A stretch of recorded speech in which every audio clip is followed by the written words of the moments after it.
Это актуальное интервью в студии Сергей Михедов. Здравствуйте. 80 студентов Северо-Восточного федерального университета прошли курсы молодых лидеров. Для них были организованы специальные семинары, психологические тренинги и мастер-классы.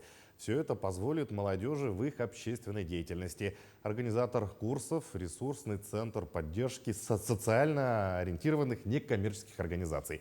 Поговорим о деятельности центра с гендиректором Ольгой Вешниковой. Ольга Анатольевна, здравствуйте. Добрый день. Вот каковы основные направления деятельности единого ресурсного центра поддержки социально ориентированных некоммерческих организаций? Наверное, в первую очередь мы были созданы 3 года назад специально для того, чтобы повысить нашу проектную культуру. А проекты нужны в жизни обычного человека, лидера местного сообщества, некоммерческой организации, волонтерской или молодежной. И это, наверное, наша первая цель. А вторая цель – это вовлекать детей и молодежь в проектную, общественную и иную деятельность. И, конечно, не оставаться в стороне, объединять усилия власти, общества и бизнеса для развития нашей замечательной республики. Какие меры поддержки предоставляются ресурсным центрам для некоммерческих организаций в регионе? Хочу отметить, что у нас целевая группа не только руководители или специалисты некоммерческих организаций. Мы уже расширили зону деятельности, к нам обращаются и социальные предприниматели, специалисты учреждений социальной сферы, волонтеры, как я уже сказала, дети, молодежь, наша целевая аудитория. И любой, кто обратится к нам в единый ресурсный центр, он получит консультацию о том, как создать НКО, как свою идею упаковать в проект, какие конкурсы здесь и сейчас проходят, Росмолодежь, фонд президентских грантов, гранты главы и так далее. И, конечно, уникальные технологии, услуги и продукты мы тоже стараемся разрабатываем, но о них чуть позже. Как осуществляется взаимодействие, и партнерство между государством, обществом и бизнесом в рамках поддержки НКО?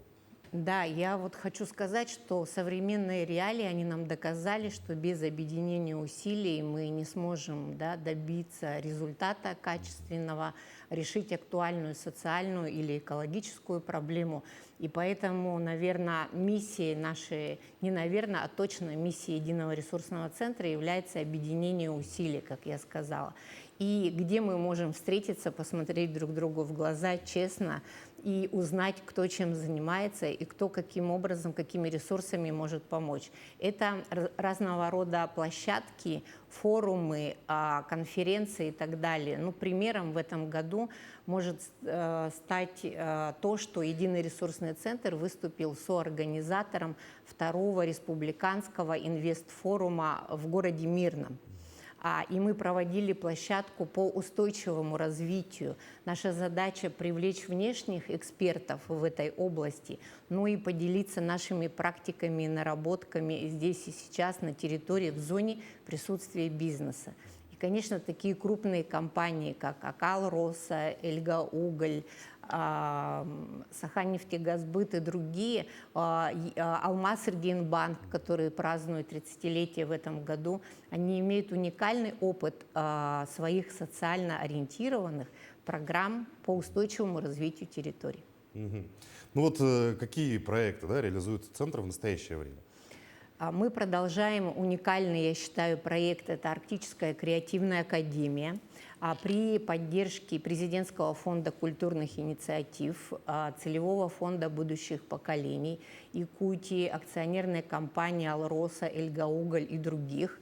Наша задача во всех арктических районах прокачать гибкие навыки у детей и молодежи. Это проектные навыки, креативные, мультикультурность, мультилингвистность. Это еще и, конечно, медиа, видео и так далее. Но, кроме того, благодаря партнерам мы открыли 7 креативных пространств на базе библиотек, музеев, IT-центров, клубов и так далее. Поэтому я хочу сказать, что мы дружим не только с некоммерческими организациями. И если ресурсный человек есть в Арктическом районе, в музее, то мы придем в музей и при поддержке, конечно, администрации района мы начинаем не только материальные, но и человеческие ресурсы привлекать, информационные и другие для развития наших детей и молодежи, как я сказала. Еще у нас есть уникальный проект Центр развития благотворительности и добровольчества. Мы буквально 30 ноября провели уникальное, я считаю, по своей технологии мероприятие «Круг благотворителей», где мы собрали неравнодушных людей. Было представлено 3 команды, проектных команды из Верхневилюйска, Таты и Хангаласского района, и люди жертвовали. Они были благотворителями в стенах общественного центра, и, поверьте, отклик был грандиозный. И еще продолжается эффект от этого круга благотворителей. Ну и, конечно, это волонтерство, и, как я уже сказала, во время ковид, пожары, СВО показывают, что без благотворительности умной и без системного волонтерства нам сложно достичь результата конкретного. Ну и еще есть ряд проектов, о которых я тоже готова рассказать. Ну, если вот говорить в целом, да, насколько якутяне сейчас активно вовлекаются в некоммерческий сектор? Насколько якутяне готовы работать? Я хочу сказать, что в Якутии живут неравнодушные люди. Это точно, абсолютно, потому что на какую территорию не приедешь, мы видим наше огромное количество местных сообществ, которые называются тёльбе, и мы подсчитали в своем исследовании, их больше 2300, которые имеют свои идеи, проекты, инициативы, и, поверьте, на местах делают очень много, чтобы жизнь стала лучше. И вот как раз их мы и мотивируем для того, чтобы, наверное, те, кто созрел, создать уже некоммерческую организацию, выходить на грантовые конкурсы, писать проекты, быть конкурентоспособным, оказывать услуги в социальной сфере и так далее. Ну вот если говорить об общении с Арктикой, например, да, большую роль, наверное, играет как раз-таки наличие связи, да, дистанционных технологий. Как вообще общаетесь вот именно с арктическими поселениями? Есть ли сейчас связь? Ну и вообще, какие проекты, может быть, какие-то интересные в Арктике у нас появляются? Да, вот в рамках проекта Арктической креативной академии мы организовали и провели совместно с Целевым фондом будущих поколений республиканский конкурс «Календарь предков». Наша задача была собрать вот видеоконтент, медиаконтент, которые делали непосредственно дети на своей территории в целях сохранения культурного наследия, языка, традиций и культуры. И поверьте, вот вы сказали про связь, информационный ресурс в Арктике, не везде у нас есть интернет, и это не новость, что дети наши, молодежь закапсулированы. Вот поэтому и нужны такие проекты с выездом и подготовкой наставников на месте из числа учителей, сотрудников сферы культуры, соцзащиты, для того, чтобы там на месте с нашим оборудованием, и мы оставляем там очень большой контент в виде образовательных уроков.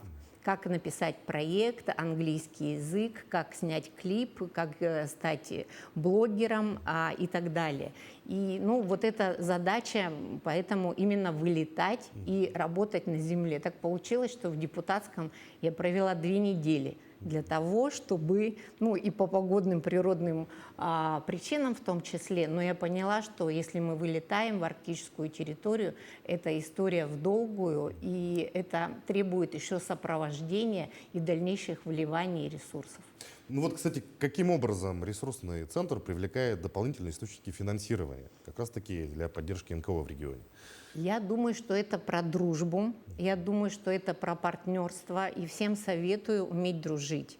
Потому что если это бизнес-компания, то мы, некоммерческие организации, лидеры территории, должны доказать, что и мы эффективны, мы актуальны, мы прозрачны и надежные партнеры. И мы должны быть, интересны, да, нашим партнерам. И поэтому вот привлечение средств на некоммерческие проекты – это грантовый конкурс Алмаз-Эргейн-банка, который инициировали они в 30-летие. 3 миллиона рублей было выделено, и 31 проект, потому что Николай Николаевич Долгунов поддержал еще 31 проект, сейчас поддержаны, и в зоне присутствия банка эти инициативы воплощаются в жизнь. А дальше, как мы привлекаем средства, это еще и внешние, конечно, наши партнеры. Фонд Тимченко, благотворительный фонд Елены Геннадий Тимченко доверил нам стать грантооператорами на Дальнем Востоке. И мы вышли за пределы в этом году, вы можете нас поздравить, и провели конкурс «Среда возможностей». Это долгосрочная история для создания среды возможностей, развивающей среды для детей и молодежи исключительно на территориях малых, до 50 тысяч населения. И вот прямо сейчас мы отправляем транши 12 победителям. Это и Сахалин, это Приморский край, Камчатка, Забайкалье, Бурятия.